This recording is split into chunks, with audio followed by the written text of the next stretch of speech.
everyone, I hope you're all having a great week so far. We are back in the garden for another project that maybe feels bigger than it actually is. So behind us, you can see that the Bloomstruck hydrangeas are just blooming their heads off right now, and they look so beautiful. This is probably the 4th or 5th garden season with these hydrangeas, and we are actually going to be planting these all across the front of our house today. Yes, so if you guys are familiar with the front of our house, we've showed you a few times in different tours and things like that, but we have a row of really beautiful blue cascade Distylium across the whole front of our house as the foundation planting. And years ago when we moved in, we took out some oak leaf hydrangeas and we made these sort of the back layer of this front garden in front of some boxwoods, and for years now it has been really, really beautiful.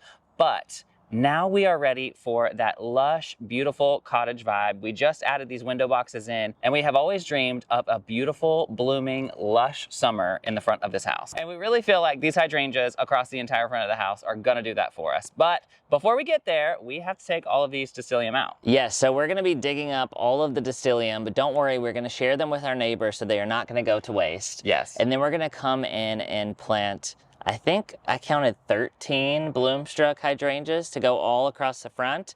Now, one thing to consider when you're doing a project like this is during the winter, we will only have sticks with the hydrangeas. Yes. But we've got our boxwoods here that will give us some evergreen interest. Yep. And I think over time, as the boxwoods just become bigger and bigger, ball-shaped, they will help to mask what the hydrangeas don't cover anymore.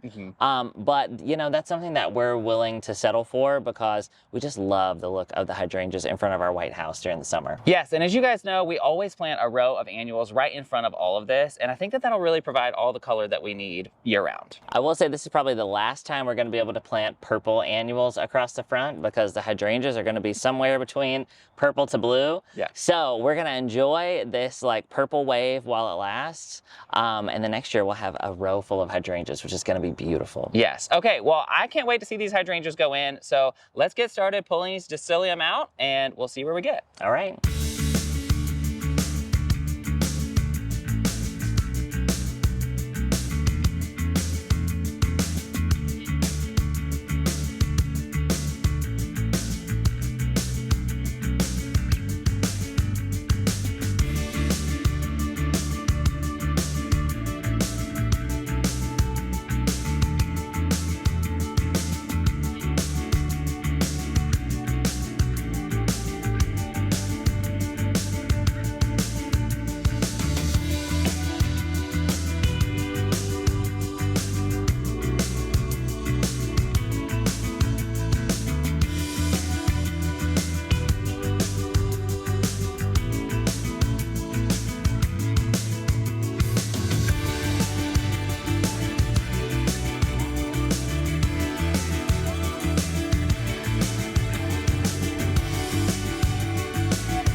So we got all of the Distylium dug out, or rather I should say Brian dug all of them out and I carried them away. And there were a couple of them which were just giant. But you can see now without having them, we just kind of revealed the hydrangeas, which is really, really fun.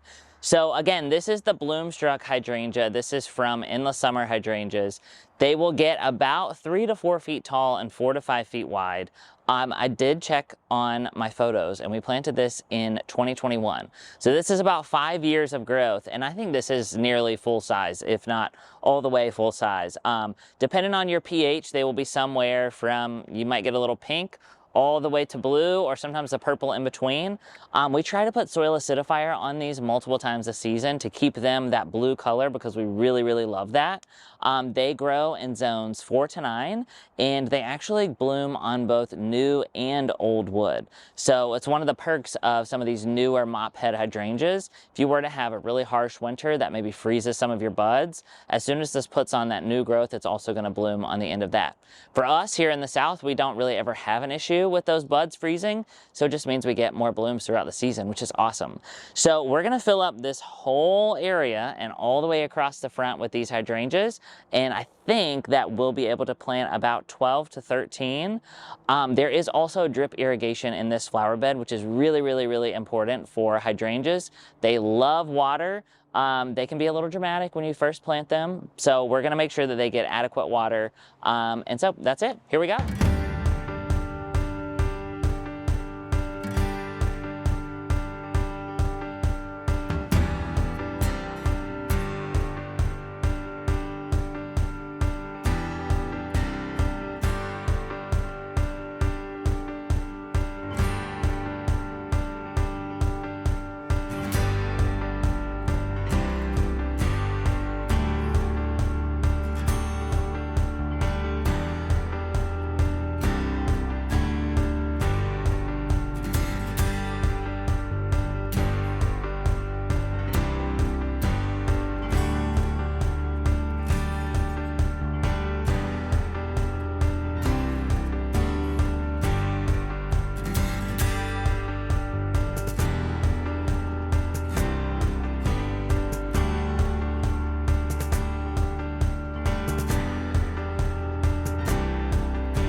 All right, so we've got all of our hydrangeas in the ground, and it's gonna be so beautiful in about a month. It doesn't look like much right now because the Distylium were so big. Yes. But once these plants get mature, I mean, just imagine this, but all over in front of us right here. It's going to be a glorious show every summer. I'm so excited, and Endless Summer is honestly one of the best brands. They have so many interesting hydrangeas available. We have quite a few Endless Summer hydrangeas planted in our garden, from the Bloomstruck here. We've got Popstar over under the oak tree, and we just added Dream Cloud, which is brand new for this year. If you're thinking about adding some hydrangeas to your garden, head over to endlesssummerhydrangeas.com to find the right hydrangea for you. Thank you guys so much for watching. Be sure that you're subscribed to our channel so that you can continue to get all of our gardening content all season long.